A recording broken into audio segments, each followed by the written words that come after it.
The history of Fortnite's most controversial updates. 2017. Starting off with 2017, we had Fortnite go public with Season 1, and there wasn't too much to complain about. Everyone was loving the Victory Royale style battle with jump pads, guns, slurp juice, and an 80s theme. But where the majority of stuff made sense, we also had the smoke bomb. This thing was a hit or miss, but mostly just a miss. It took a couple of seconds to actually shoot up smoke, and while this did open up tactical gameplay, it also just confused players. And I'm talking everyone involved. Yes, you could use the smoke to bag yourself enough time to revive a teammate, but the smoke could also make you bump into the enemy team and help them gain a free kill. In December, the 50 vs 50 game mode was added, and everyone had mixed views on this. Sure, it allowed co-op on a massive scale, but while the idea was good, the implementation of it wasn't too hot. You'd be dropping into the same map, but with a predefined final circle where both teams would fight eventually. Before that happens, you get 10 minutes to roam around the entire map, take out enemy players, and collect loot. After that, the proper fight begins. Last player standing helps their team win. The issue with this mode was that there were no respawns, meaning you get taken out, you're done. Now imagine a whole pack of 10 players getting the drop on you and taking you out before you even have the chance to grab items. This started happening frequently, and players got pissed because they never got to experience a proper team fight. And even if they did make it to the circle, they get taken out by a dozen snipers already zooming in. It was absolutely chaotic. Patch 2.0 gave us the Boogie Bomb, and the first version of this was absolutely broken. Throw this thing at a player and you could honestly just take your time in taking them out while they danced to the bullets. Many people just quit the game if they got slapped with the Boogie Bomb, and this is why the item got hotfixed and eventually vaulted. We still see it unvaulted during events, but in no way is it ever going to be a permanent item in the game. 2018. Fortnite started to get more creative with its experiments in 2018. This was the year when we got the infamous Chug Jug, hunting rifles, and suppressed weapons. A lot of stuff to mess around with, but there was no stopping Epic from sending in the heavies as well, like the minigun. This thing was a menace on the battlefield. With a DPS of over 200, if players got sneaky enough, they could take out entire teams with it. Low and mid-range fights were over in a matter of seconds, and Epic had to make quick work of the minigun to stop people from abusing its power.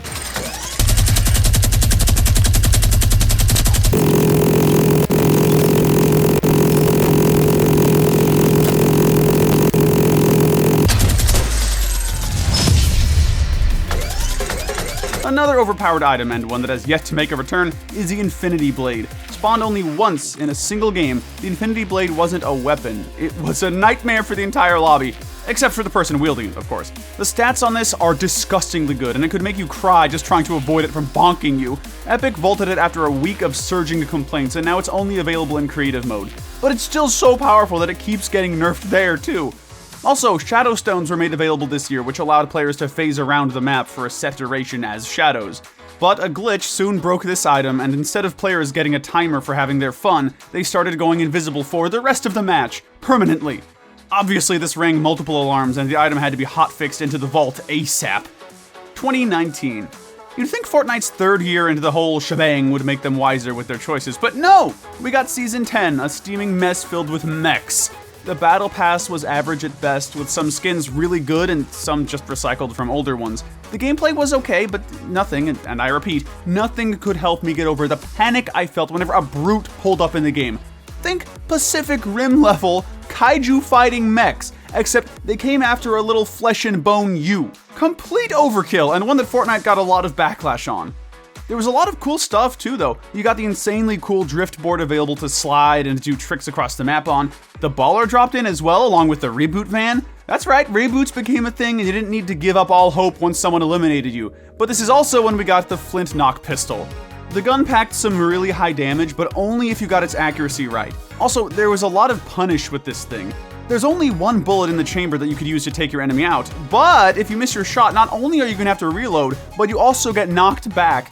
Think of you against the last person on the map, backs against the storm, and you take your shot with your flint knock only to be knocked into the storm.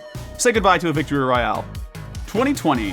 Fortnite started running after flashy cosmetics and forgot to upgrade the internals of the game, and that's when they came up with Chapter 2 Season 2.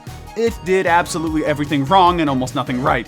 Loot pool was awful, the map was the worst ever, POIs were almost all trash, mythics were extremely annoying, the meta was one of the worst ever, no LTMs, and even the battle pass was incredibly bland.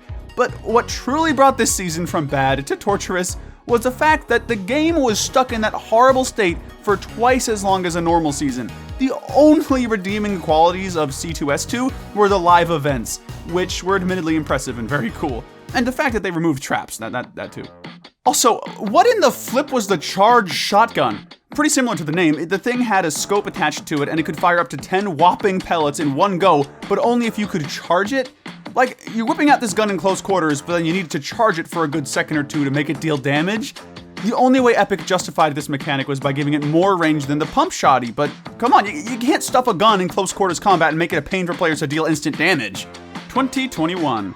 Moving on, 2021 was the year of the pets, or animals, or frogs. You got my point.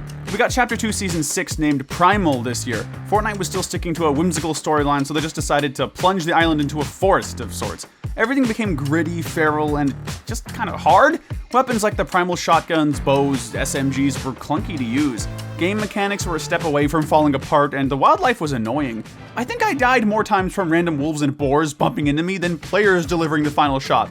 They just happened to spawn at the worst time. Also, I still don't get the point of the crafting system.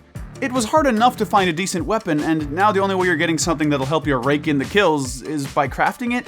Fortnite lost a lot of fans with this one, and it's no surprise that crafting didn't stick around too long after being introduced here.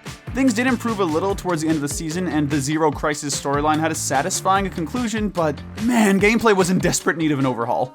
2022. All of the previous updates were understandable to an extent, but Chapter 3 Season 2 was when Fortnite decided to blow all sense out of the park. The main problem with this season was that it wasn't even Fortnite at this point. It was Call of Duty. You got tanks and explosions and all-out war at this point, which just didn't connect with the theme of the game. Like, if we wanted all of this, we'd go play a more traditional war game. Fortnite's known for its upbeat seasons and flashy mechanics, not a World War Sherman tank rolling down the island. At launch, we got connection problems with loads of players too, not even being able to log into their game, and then we got the zero build surprise too. Sure, now it's a popular game mode, but when it launched, many couldn't believe that Fortnite was getting rid of their famous building feature and giving players a zero build game mode. Also, there were minimal changes to the overall map. Fortnite just added a good number of blimps all over the place, and it decided to call it a new season. Sure, we got some cool skins and the 7 going up against the Zero Order, but the rest was just lazy writing, to be honest. Arguably the worst launch ever. Chapter 4 Season 4 was the last season of the 4th chapter, so it was the last time that players got to enjoy Asteria Island before it was replaced. Even though the heist theme was quite interesting, it fell short for many gamers, especially compared to Chapter 2 Season 2, which was arguably a more entertaining version of it with now classic Fortnite skins. On top of this, the skins included in the Last Resort Battle Pass were not memorable at all. It's pretty unlikely that gamers in the future will recall any of its skins, besides maybe Ahsoka and Fish Thick. Fortnite decided to redeem itself after the Primal fiasco by going for another jungle-themed season. Chapter 4 Season 3, named Wilds, popped in during the summer of 23, and it brought a lot of interesting concepts to the table. Interesting, but definitely forgettable. Now, instead of boars and wolves being a menace, you got dinosaurs thrown into the mix. Same nuisance, just bigger and nastier. The map was cool, and we got some diverse locations to explore, as well as muddy mechanics, but that's about it. Nothing to make your jaw drop. 2024. And that brings us to the most hated update of all time, Wrecked, or more like Get Wrecked, because you can't even run around the map without getting bumped by an overpowered nitro-breathing car coming at you with a nasty turd on top of it, spitting bullets. Fortnite leaned way too heavily on cars in this one. The main theme of the game is building and survival, but you add post-apocalyptic cars into the mix that players can use to just obliterate everything else. Where is the sense in this? And don't even get me started on the nitro fists. What's the point of having punching gloves in a game where it rewards you for spamming cars and collecting medallions?